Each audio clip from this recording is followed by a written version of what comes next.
My guest today is a New York Times best-selling author. He was just here a few months ago with a book, and he has a new one out, Liberal Privilege, Joe Biden and the Democrats' Defense Against the Indefensible. It's Donald Trump Jr. Thanks for doing this, Don. We appreciate it. My pleasure, Nick. Good to be back with you. How do you... That book just came out, triggered, and I know I see you on TV every night campaigning for your dad or whatever, and when do you have time to write? Well, I didn't, and I wasn't planning on doing another book at all. What happened was, because of the lockdown, I found myself in mid-March. I couldn't go to work. I couldn't do anything. I couldn't campaign. I couldn't be on the trail. I was doing a bunch of Zoom calls, and it gave me quite a bit of time to just do a little bit of research against the guy that we'd ultimately be running against. And what I found was sort of amazing because, the media will dig up anything they can possibly about Donald Trump. And even if it's a lie, they'll run with it as though it's the gospel. But when I looked at Joe Biden, I saw all of these things. I mean, think about it, Nick, a 50 freaking year career in D.C. And it's as though he's like new guy. Look, he's not part of the political class. He's, undefined, undescript Democrat Joe Biden, blue collar Joe, who's been in D.C. for 50 years. I'm like, well, you're neither blue collar. I've had more blue collar jobs than Joe Biden. Okay. But they run with it that I just couldn't believe how much just cancelable stuff is out there, things that would destroy a regular candidate. And the media is just pretending as though it doesn't even exist, as though there's no history, as though it's not relevant to him running for the presidency. And yet, things that are a fraction of that, if it was Donald Trump, it'd be over. They'd be global stories. So I said someone has to take on the mainstream media who have stopped being journalists and started being left-wing activists and put pen to paper. So I self-published because I wasn't sure I'd have time to finish. If the lockdown lasted a month, I wouldn't have been able to do it. But I got into the project, finished it up. And, I think it's the kind of thing that everyone has to know going in. The media won't tell you these things. So before you vote on November 3rd, make sure you at least understand the other side of the story because you're not getting it. The media is a cheerleader for the left at this point, so they're not going to tell you these stories, these instances, this destruction, these bad policies, the graft from his family, the health issues. They're going to say, no, he's great. He's moderate Joe from Scranton. It's the biggest lie ever. But they'll sell it to the American people because most people aren't going to do the work like I did. I didn't. That's the difference between you and me. You during the lockdown, you write a book. I'm teaching myself to play electric guitar at 58. Oh, that's cool, too. I wish I could do that. So maybe I should have done that. It would have been a little bit more cathartic. Instead, I'm just sitting there frustrated that these major stories, the trade deals, the son, the brother, the multi-billion-dollar contracts being given to the Biden family, nothing, no experience, no reason for it to happen other than they have access to Joe Biden. It happened for 30 years. If I was doing those things, I'd be in jail right now. It'd be, there'd be global news, but they can get away with it, and there's nothing to see here. So it's actually a disgrace what's happened to journalism, and someone has to call them out. Luckily, I'm really loud. I'm not afraid to be canceled. They try to cancel me 15 times a day. They'll probably cancel you for having me on. They'll cancel me for being on with you, for the 16th time of the day. And I just don't give a shit anymore. It's great. It's very cathartic. That must really piss you off when they defend Hunter Biden and at the same time accuse you of just being a rich, spoiled kid who had everything handed to you, which I've read your book and how you grew up and you always worked. And that's got to be doubly angering to you when they do that. Yeah, it is. And, the reality is this. I get that I'm blessed. I don't pretend that I'm not. Right, it's not like I'm pretending that I didn't benefit a lot from my father. I just didn't do that in a way like Hunter Biden, who did it through his dad's taxpayer-funded office. I hear how he's this great public servant.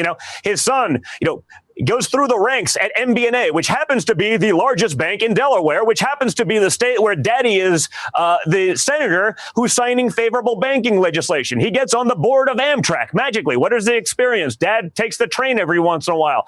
Then you have the Ukraine, 83 grand a month to sit on the board of a company that he doesn't speak the language of or know anything about the business. 1.5 billion from the Chinese government. The government, not like a Chinese company, like the Chinese government. That's $30 million a year in fees, a year, annuals, to Hunter Biden for what? for having no experience as an investor. The Chinese government doesn't do that. I interviewed like serious business guys, for hedge fund guys that are multi-billionaires, have been doing it for decades. They don't do that. The Chinese government doesn't look at a guy like Hunter Biden with the cocaine problems, with the, knocking up strippers and running for 3 months from child support. I assure you, Nick, that if I did that, that would be a big story.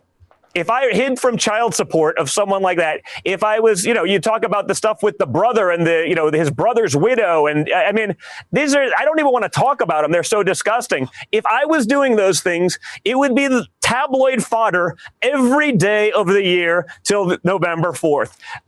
He gets a total pass and someone has to call out the bullshit. Are you telling me you've never ran from a stripper, Don Jr.? I'm not saying that. I'm just saying I never, I'm just saying I've never tried hiding from child support. Let's just say that. You know what I mean? That is the worst. But not to mention the plagiarism by Biden himself over the years. Yeah. The racist remarks in the last few years. Yeah. To look at black people and go, if you're having trouble thinking about whether to vote me, you're not black. Right. Can you imagine your old man saying that? And the racial jungle comment about the school integration stuff and the busing and the segregationists he's been with. But more importantly, how about the brain surgeries? I mean, Joe Biden's had 2 brain aneurysms. They always say Donald Trump, he's about to drop dead. It's not true. That's not what the reports. They leaked something this week. Donald Trump suffered a series of mini strokes. Walter Reed Medical Center. Government aneurysms. It's just not true. But they run with it. But when Joe Biden has had 2 brain aneurysms requiring brain surgeries, I actually in the book I interview the White House doctor, Obama's White House doctor, talking about Joe Biden's degradation, the decline of his mental aptitude and well-being, and you say, okay, wait a minute. The guy's had 2 explosions in his brain. Now when he gets up on stage, he forgets where he is. He forgets the states he's in. He confuses his wife and his sister. He can't read a teleprompter. He's reading the subtext on the teleprompter, thinking it's part of what he's supposed to read. The guy has no idea where he is, but obviously there's no connection, Nick. It has nothing to do with the fact that he had explosions in his brain requiring surgery. Nothing to see here, folks. I mean, it's a disgrace what they're letting him get away with. And I don't mean to make light of mental decline. We all know people, we have grandparents, we have elderly people that suffer from these things, but we're not giving them the nuclear freaking codes. Right. We're not giving them the biggest economy in the world, a multi-trillion-dollar economy, and saying, make sure to make this better for our kids and grandkids. The fact that no one's even mentioning it, you think if Donald Trump had multiple brain aneurysms requiring surgery, you don't think that would be news? Exactly. It's insane. And you know what? They're not going to give him the nuclear codes or put him in charge of the economy. He's going to be the figurehead, and the idiots behind him, the far left idiots, they're going to be in charge of that. I think they looked at him. This is how, at the level of nobody knows better than you, that they work at. They looked at Biden making all those gaffes for the last couple of years and said, this guy's a perfect empty vessel. We can fill him with whatever, and he's camouflage for their radical agendas. They'll put him on every. Look at him. He's so nice. Not that should be a qualification for president. Like, I don't want someone that's a schmuck that's nice, being president. I don't want to give that guy the nuclear codes, but he's camouflage to get in Kamala Harris, who will be running the ship, to get in AOC, to get in Bernie. And those are policies that are actually on his website. I mean, he's got $4 trillion tax hike for middle class Americans. He wants to eliminate Donald Trump's tax cuts, which 82% of Americans benefited. So he wants to add $4 trillion. So you have the privilege, Nick, of paying for free health care for illegals, free lawyers for illegals coming in from the border, free education for illegals. Now, you don't have the privilege, Nick. Even though you're a taxpayer and have been paying into the system for decades, you don't have the privilege of getting those benefits for yourself or for your kids. But you should feel blessed to get to pay for it for illegals and to encourage them to flood the country and to encourage, flooding our schools and our already overworked systems and our medical systems. This will destroy the middle class of America. This will destroy the lowest income earners who, for the first time under Trump's policies, have seen wages go up. But that's their plan, and they don't care, and they're not going to tell you the truth about it because the Democrats and the media are on the same team. How do we, and I've asked this question to everybody. I mean, we have, again, and I always say this, we have Fox News, we have Levin, Hannity. How do we expand? And I laughed that they talk about Fox like it's a propaganda arm of the right. When, it's about, I'm not plugging Fox. I have no connection there.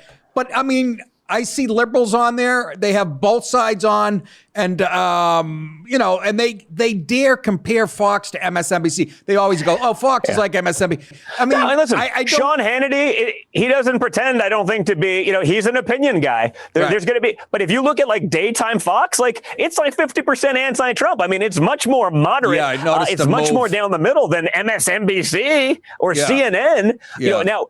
The difference is those people get outraged when you point out their bias, when you point out the flagrant hypocrisy. I mean, they literally still think, or they're acting very well, that they're like totally down the middle of the road despite being 96% negative against Trump. Yeah. It's insane. So, I'm not saying there's not people on the right. It's like 95-5. Right. Guys like me, there's a reason. I've been able to have a conservative bestseller. There's a reason this has been successful, because there's not that many voices on our side. The bench isn't really deep. There's not that many there's plenty of people that want to hear the message. There's plenty of people that are conservative. There's just not that many conservatives who actually are willing to fight for it. There's not many conservatives willing to risk being canceled.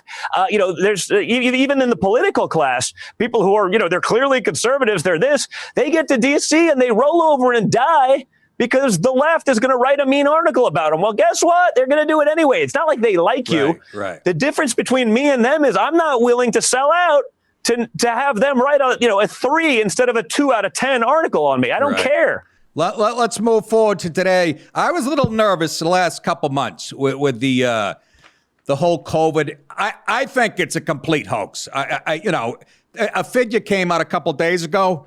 What is it? 96% of the people. There was only 6% of the people that actually died from COVID. That was the only, and the 94% had underlying conditions. But this is a ploy by them, isn't it? Listen, when I saw that, I go, wait a second. You mean to tell me 96% of these people may have died? I mean, it was like a big number. I don't know what the exact percentage was, but it was like a big number that would have died anyway in the next year. Right. But to shut down the economy, to run on this fear. Now, coincidentally, they don't talk about that stuff in the past. They have no interest in telling that information. You see it's barely being covered right now because the Democrats feel that fear is an advantage. If your business, Nick, goes out of business, they don't care, because guess what? Now you're dependent on government. Congratulations. You're now a lifetime Democrat voter. So if you're a small family business or the family, I spoke about it in my RNC speech, many of these small businesses are minority owned. Guess what? They don't care. They don't want you independent. They don't want you getting those benefits. They want you dependent on them. If you're not dependent on them, they don't offer you all that much. It's not like Democrat policies have been great for people, but if people who need it, who don't have another option, who can't take care of themselves, that's a Democrat voter.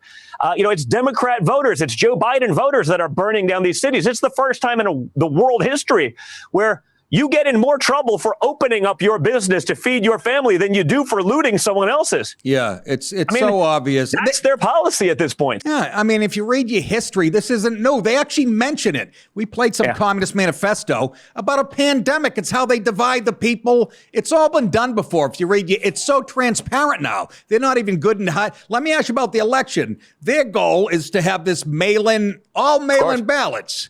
And this COVID thing furthers that agenda, does it not? I don't know how. Maybe 100%. I'm being paranoid. They want to be able. You notice how Republicans never seem to go win the runoff when the magic ballot boxes show up. Look, you were down by 4,099. Look, 5,000 ballots magically showed up, and every single one of them is a Democrat. Wow! Look, the Democrats won. I mean, they literally want to send 360 million ballots to every American, based on census data that's 10 years old. So people, I know someone, they did it in some of the states. In New York, there's a lieutenant governor whose daughter lived in New York. She got 4 ballots for a New York election to her apartment. 4. So you get someone who's nefarious, they fill all 4 of them out, Democrat, send them back in. We have no problem with absentee ballots. States like Florida have done it for decades. Right. One person with an ID is requesting an ID to their license or to their address. It comes there, you fill it out, you send it back, fine. But that we're going to blanket, just leave 350 million ballots, 360 million ballots out there, and let's hope they get turned back in the right way. It's just a disaster. And you see the Democrats doing that. They're staffing up legal teams. They're not working on a ground game like most Republicans would have and most Democrats would have in a normal cycle. They're staffing up legal teams to try to win it that way, because I don't think they can win it any other way. We're talking to Donald Trump Jr. and Let me ask you this about is Biden really going to debate your dad? I mean, he just came out a couple days ago and gave a speech, like you said, from some basement in Pittsburgh with no, and tried to talk about Corona, butchered it completely. How is he can't go off the cuff? How is I really believe I don't know. They'll give him some sort of stimulant. Some intern will write like 3 one-liners. If he gets one of them out, they'll say he won. That's the reality. If he doesn't drop dead on the debate stage, they'll say he won, whether he gets slaughtered or not. That's what the media will do. But you see that. I mean, he comes out of his burrow every couple of weeks for 2 seconds, totally botches it, is so exhausted he has to go back into hiding for 3 or 4 days before he can even be seen on a Zoom call again. I mean, but no one's questioning his fitness. You saw even, his speech that he gave, the wife has to come out and sort of, you see, she's like carrying weight, like trying to get him off the stage. Like, this isn't a guy that he's going to wake up at 3 o'clock in the morning because there's something going on in North Korea. I don't think so. And that should scare all of us. And the media should have the decency of at least asking the question. And the fact that they've refused tells you all you need to know. I disagree with that. He will be up at 3 in the morning because, prostate problems. He'll be wide awake. But I'm telling you, Don, if he debates Roman, I think it's going to be such a horror show, the first debate. I swear, first of all, I still can't believe he's the nominee. I've been saying that it was going to be, but he's going to make such an ass of himself that I really think they're going to say his health is not good. They're going to come up with an excuse, or they're not going to do the next. Well, they're trying. Nancy Pelosi's trying to say he shouldn't do it. The CNN, Washington Post, the New York Times. 3 months ago during the Democrat debates, they loved the debates because they thought they were going to get Kamala as their presidential nominee. Now, all of a sudden, magically, it's Joe Biden. And hey, you know what? Since yesterday. Starting to think that debates are just, they're sort of obsolete. We don't really need them anymore. Let's just forget about it. You notice that? Change it to. Let me ask you this. We had Pelosi yesterday being the typical, because I know your book is about liberal privilege. I thought that was a great, but before I get to that, here's my only question to you about your debt. With all the unrest going on, I kept saying, when is he going to send in the feds?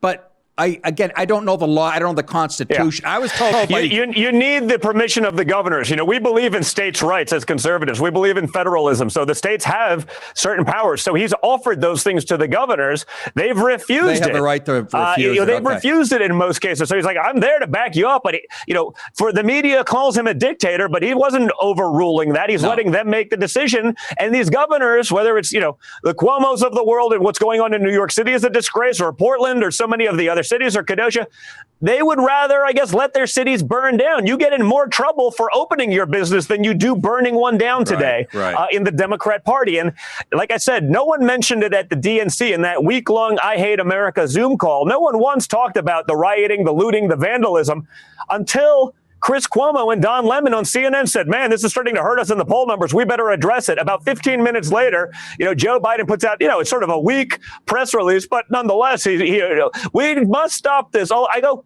where were you? I mean, it's sort of like, Joe, something can happen. He emerges from the basement 90 days later. Like, where have you been for the last 3 months, Joe? What's going on? What was scary about that speech he gave a couple nights ago in wherever he was, Pittsburgh, whatever closet he was in, he said, you think if Donald Trump gets reelected, that this violence is, which was like a veiled threat, I think. And it makes it sounded like a threat to me, and no one calls him on it. But he also told the people of Pennsylvania, like, I'm not against fracking, when it's literally on his website. So he gets to say whatever he wants to whoever he's in front of. And the media, notice there's no fact checking. There's no taking down by the social media masters of those videos that are flagrant lies, that are against what he said in the CNN debates, against what he said in the town halls, against what's on his own website. But because that's an issue that would hurt him in Pennsylvania, he gets to lie to those people, and no one says anything about it. It's nerve-wracking. Does that concern you, though? I'm actually concerned for your dad's safety. If he gets reelected, are you concerned? I mean, that they're going to, I don't see this I'm a pessimist. Well, I don't see this violence going away. The people who are committing violence are Democrat voters. The people who are doing these kind of things are just, my ex-wife got an exploding white powder envelope to our home. Right. You know what I mean? That's going from, people left. That was someone who worked on Elizabeth Warren's campaign. Right. For the party of tolerance and unity, they're neither unified nor are they tolerant. I mean, try wearing a MAGA hat in Portland. Now, you could wear a Joe Biden hat in the most conservative city in the world, in the country, and no one would say anything. They'd let you be. Because we believe in freedom of expression. We believe you have a choice. We believe in hearing the other side. They don't. If you come out even a little bit against them, they'll cancel you. They'll destroy you. They'll hit you over the head with a brick. It's just a very different thing. So, we can't let them win. We can't let them get away with it, or that's the future of America. Yeah, there will be no more America. And that's not an exaggeration. I believe that. It is frightening. They say it every election, but there has never been a more consequential election than this one coming up. And I don't know. I'm just, I was nervous a few months ago, but after seeing all this social unrest in these cities, the people on the fence and in the middle had to be going, look, now this is too much. I got to believe your dad benefited from some of this. Well, listen, I don't want to benefit from it, but I mean, I think people do see that he is for law and order. I think people who may say, you know what, maybe he's a little aggressive. Now, I'd be aggressive, too, if they called me an agent of Russia for 3 years, if they tried putting my family in jail like they did with me. Maybe you wouldn't have the nice, happy demeanor when they're constantly attacking you, despite, a record of incredible accomplishment. So I can understand, them maybe not loving that. But the reality is he's getting it done for the American people. Herschel Walker sort of said it best at the RNC last week. He was like, listen, when I played football, I put my shoulder down and I ran through the people to get what I needed to get done. They didn't love it, but I'm just doing my job. And that's what my father's doing. So you might not love the personality, but he's the guy to get it done. Notice when they said, okay, fine, we need the reinforcements, within a day, the Wisconsin stuff was over. Yeah. It was over. Now, they burned down a city because they waited for a week to actually address it. They allowed it to happen. But when Trump got involved, he did what he needed to do, got it done. Hopefully those cities can rebuild. And I think, again, I'd like to believe that the mainstream media can see through the bias. They can see through the filter that they're getting their news from. Not everyone's going to see it, which means we have to play a better game. We have to be more efficient. We have to try harder. We have to work harder. But again, it's why I wrote the book, because it's so flagrant to me that they can just get away with this and pretend it's, again, like the gospel. This definitely is the case. It's like, how do you not talk about these things? How do you not address them? If Donald Trump or Donald Trump Jr. did any of these things, it would be disqualifying. But Joe Biden, Hunter Biden, Jim Biden, no problem here. Nothing to see with Biden Inc. It's nuts. Final question. I'll let you go. I know you're busy. How would your father react to Cuomo's? I know he must be like a mosquito now to your father, but him coming out and saying that your dad better not come to New York. He better have bodyguards. That even made me shake my head. What's he? Cuomo's trying to do his tough guy thing, I guess. But it's interesting. You look at Cuomo. You look at what he did. You look at the executive order that literally put sick people back into nursing homes, the most susceptible population, in the country. He's sending them back there. 10,000 people dead alone from Andrew Cuomo's executive order. Now, magically, they can't find the records of those cases. They said they would release them on November 5th because magically after the election they'll find them. But Andrew Cuomo has been hailed as this hero. He can sort of perpetuate violence because the left is violent. They will say those kind of things. He will not be held accountable for it. But more importantly, he can be number 50 out of 50. More people have died in New York than any other state by multiples. More people died because of Andrew Cuomo's executive order with the nursing homes than have died in the entire state of Florida, with a larger population and an elderly, more susceptible population. Yet the media says, because he'll say bad stuff about Trump, Andrew Cuomo's done such a wonderful job. Ron DeSantis in Florida has done a terrible job. I go, Cuomo's got 5 times the count on him, because he would much rather play arts and crafts with de Blasio than actually deal with the issue. Much rather, talk negative about Trump than deal with the murder rate skyrocketing because they're perpetuating and encouraging lawlessness. Remember, you can't open up your shop, but you can riot in the streets. You can't go to church, but you can set cars on fire. Your kids can't go to school, Right. but if you protest and not socially distance, that's 100% fine, because the virus knows the difference between whether you're at church and if you're marching for some sort of social justice. This is bullshit. Yeah. This is bullshit, but they get away with it. Well, so, I guess I'm one of those voices that's not afraid to call them out, and I'll continue to do so. Well, all the things you just mentioned that they get away with is a liberal privilege, which is the name of the book. It's on New York Times bestseller. Joe Biden and the Democrats, a defense of the indefensible. Don, we thank you for taking time again. You're very good to us. And thanks, Nick. I appreciate it, man. You guys be well. I'll talk to you soon. Yeah, keep your chin up. Thanks. Always. All right.